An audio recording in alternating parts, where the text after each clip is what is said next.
নমস্কাৰ বন্ধু বান্ধৱীসকল, মোৰ চেনেলটোলৈ তোমালোকক স্বাগতম জনাইছোঁ। আজি আমি আলোচনা কৰিম class 12 for political science chapter 2 ডি ৰাষ্ট্ৰৰ অৱসান। আহা আমি এতিয়া আলোচনা কৰোঁ, মষ্ট ইম্পৰ্টেণ্ট হয়। এতিয়া প্ৰথম প্ৰশ্নটো হ'ল যে কেতিয়া USSR প্ৰতিষ্ঠা হৈছিল? ইয়াৰ উত্তৰটো হ'ব 1922 চনৰ 30 ডিচেম্বৰত USSR প্ৰতিষ্ঠা হৈছিল। 2 নম্বৰ প্ৰশ্নটো, মিখাইল গৰ্বাচেভ কোন আছিল? উত্তৰ, মিখাইল গৰ্বাচেভ ছোভিয়েট ইউনিয়নৰ শেষৰজন নেতা তথা ছোভিয়েট ইউনিয়নৰ কমিউনিষ্ট দলৰ সাধাৰণ এতিয়া 3 নম্বৰ প্ৰশ্নটো হ'ল যে মিখাইল গৰ্বাচেভে USSRত আৰম্ভ কৰা দুটা সংস্কাৰ উল্লেখ কৰা। ইয়াৰ উত্তৰটো হ'ব মিখাইল গৰ্বাচেভে USSRত আৰম্ভ কৰা দুটা সংস্কাৰ হ'ল গ্লাছনোষ্ট আৰু পেৰেষ্ট্ৰইকা। এইটো বহুত ইম্পৰ্টেণ্ট হয়। এতিয়া 4 নম্বৰটো হ'ল USSRক কোন দলে শাসন কৰিছিল? ইয়াৰ উত্তৰটো হ'ব USSRক ছোভিয়েট ইউনিয়ন। ইয়াক USSR বুলিয়ে কোৱা হয়, কিন্তু ইয়াত ছোভিয়েট ইউনিয়নৰ কমিউনিষ্ট পাৰ্টিৰ দ্বাৰা। এতিয়া 5 নম্বৰ প্ৰশ্নটো হ'ল যে ছোভিয়েট সংঘৰ পতনৰ পিছত কোনটো প্ৰধান শক্তি হিচাপে গা কৰি উঠিছিল? ইয়াৰ উত্তৰটো হ'ব ছোভিয়েট সংঘৰ পতনৰ পিছত আমেৰিকা যুক্তৰাষ্ট্ৰ। ইয়াক USA বুলিও কোৱা হয়। আমেৰিকা যুক্তৰাষ্ট্ৰই প্ৰধান শক্তি হিচাপে গা কৰি উঠিছিল। এতিয়া 6 নম্বৰ প্ৰশ্নটো হ'ল USSRৰ সম্পূৰ্ণ নামটো লিখা। ইয়াৰ উত্তৰ হ'ব USSRৰ সম্পূৰ্ণ নামটো হ'ল ইউনিয়ন অফ ছোভিয়েট ছ'চিয়েলিষ্ট। এতিয়া 7 নম্বৰ প্ৰশ্নটো হ'ল CISৰ সম্পূৰ্ণ নামটো লিখা। ইয়াৰ উত্তৰ হ'ব CISৰ সম্পূৰ্ণ নামটো হ'ল কমনৱেলথ অফ ইণ্ডিপেণ্ডেণ্ট ষ্টেটছ। 8 নম্বৰটো, কেতিয়া বিশ্ব ৰাজনীতিৰ দ্বিমেৰু সমাপ্তি ঘটিছিল? ইয়াৰ উত্তৰটো হ'ব ছোভিয়েট সাম্যবাদৰ পতন ঘটি নতুন 15খন ৰাষ্ট্ৰ গঠন হোৱাৰ লগে লগে দ্বিমেৰু ব্যৱস্থাৰ 9 নম্বৰটো, ছোভিয়েট সংঘৰ পতনৰ মুখ্য আৰু তাৎক্ষণিক কাৰণটো কি?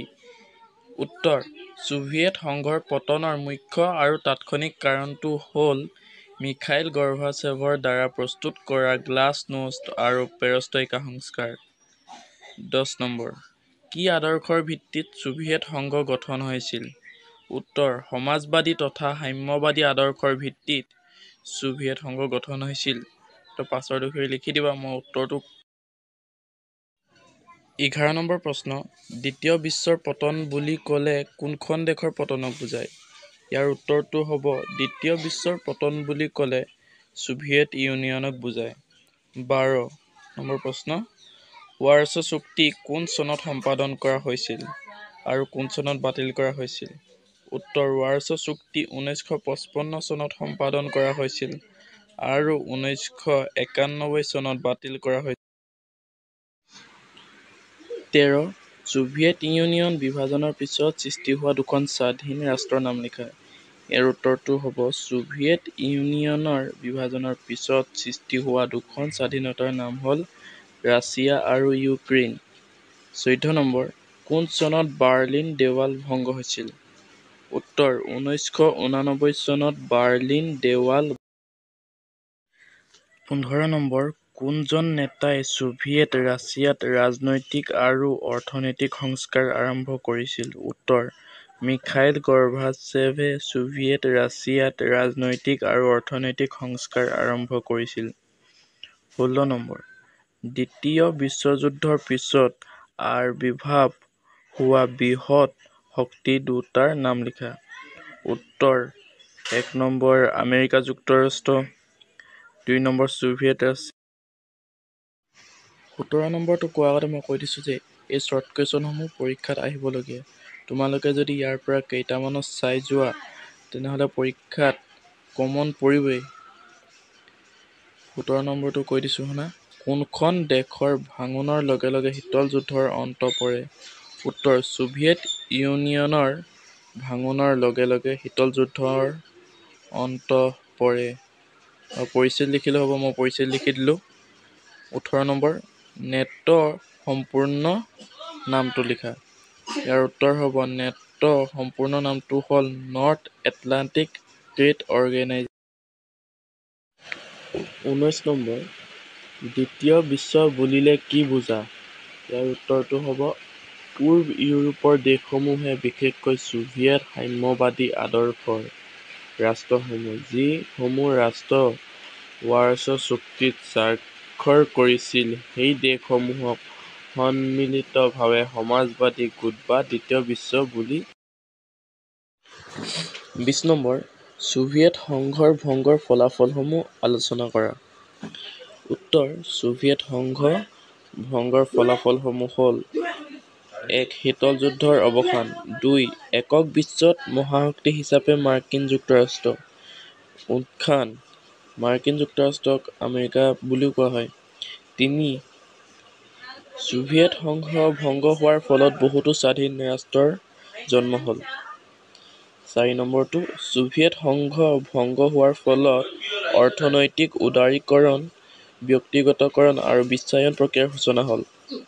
এতিয়া এইটো যে ছোভিয়েট সংঘৰ ভংগৰ ফলাফলসমূহ, এইটো বহুত ইম্পৰ্টেণ্ট হয়, এইটো তুমি ভালকৈ চাই যাবা।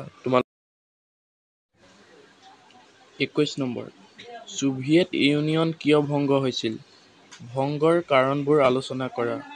উত্তৰ: ছোভিয়েট ইউনিয়ন আৰু আমেৰিকা যুক্তৰাষ্ট্ৰৰ মাজত 1945 চনৰ পৰা 1951 চনলৈ যি শীতল যুদ্ধ চলিছিল, তাত ছোভিয়েট ইউনিয়ন ভংগ হৈছিল। এতিয়া তাৰপিছত দি আছে ভংগ হোৱাৰ কাৰণসমূহ।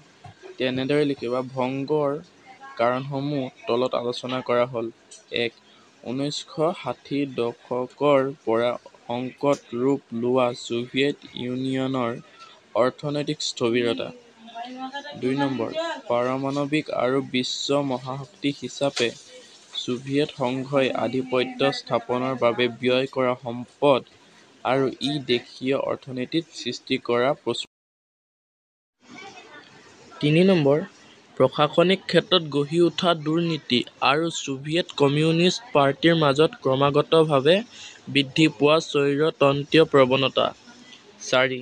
প্ৰযুক্তি তথা বিকাশৰ ক্ষেত্ৰত ছোভিয়েট সংঘ আৰু ইউৰোপীয় দেশ তথা মাৰ্কিন যুক্তৰাষ্ট্ৰৰ মাজত বৃদ্ধি পোৱা ব্যৱধান। 5 নম্বৰ, ব্যক্তি স্বাধীনতাৰ ওপৰত ছোভিয়েট সংঘ চলোৱা শাসন। 6 নম্বৰ, গৰ্বাচেভে উদ্যোগত আৰম্ভ কৰা সংস্কাৰ কাৰ্যসমূহৰ প্ৰতিক্ৰিয়া আৰু পৰিণতিক মুখামুখি হোৱাৰ বাবে প্ৰয়োজনীয় প্ৰস্তুতি আৰু পৰিকল্পনাৰ অভাৱ। ইয়াত প্ৰায় 6 নম্বৰ। 22 নম্বৰ, শ্বক থেৰাপী মানে কি? ইয়াৰ দুটা বৈশিষ্ট্য লিখা।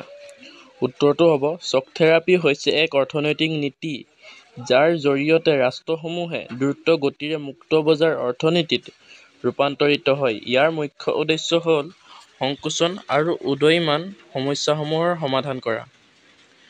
শ্বক থেৰাপীৰ দুটা বৈশিষ্ট্য হ'ল ৰাষ্ট্ৰীয় মালিকানা প্ৰসংগৰ দ্ৰুত বেছিকৰণ। ৰাষ্ট্ৰৰ হাতৰ পৰা মালিকানা বেছিকৰণ কৰা যাতে ব্যক্তিগত মালিকানাধীনৰ হাতত যায় আৰু মুনাফা। 2টো হ'ল মূল্য নিয়ন্ত্ৰণৰ সলনি মুক্ত বজাৰ মূল্য নিৰ্ধাৰণ, অৰ্থাৎ ব্যৱসায় আৰু অন্যান্য ধনৰ আগ্ৰহীসকলৰ দ্বাৰা মূল্যৰ সঞ্চালন হয়, যাৰ ফলত ব্যৱসায়িক অনুপ্ৰেৰণা অৰ্থনৈতিক।